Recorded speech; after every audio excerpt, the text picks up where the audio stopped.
This is Greg Kelley's story, but it could be yours. Greg was a displaced teenager due to illnesses that both parents were facing.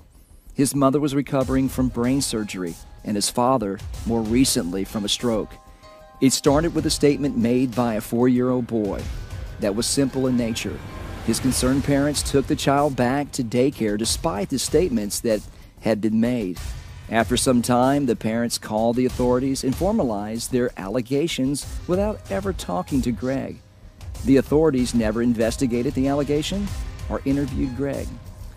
They simply filed charges. Charges were filed by the Cedar Park Police Department, and Greg agreed to cooperate with the authorities right after his first football practice of his senior year. And the media circus began. Greg was portrayed as a pedophile and a villain before he ever had his day in court. The comments by the Cedar Park Chief of Police seemed premature, out of line. It made Greg seem guilty with the need to prove his innocence instead of innocent until proven guilty.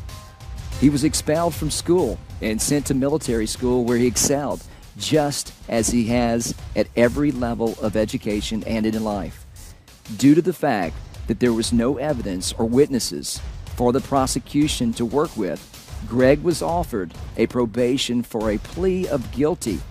But he trusted the Williamson County judicial system and stood by his principles to tell the truth and refused to lie and say he did something he did not do.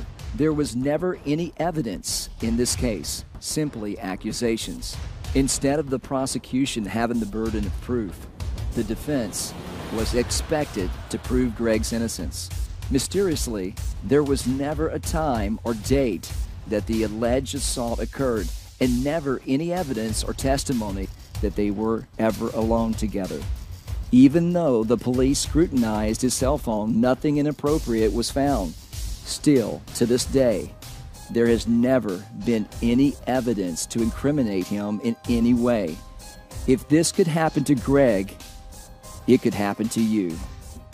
Please, walk with me through this. Without your support, I cannot put my son out. Without you don't hold my hand, I cannot do this by myself. I've been doing all what I can, all what we could did for him as a family. I'm just telling you this. I do not own anything anymore, as everything is gone. My furniture, my home, all what I own is a 12-year-old car. I'm asking you, please, help me to bring my son out.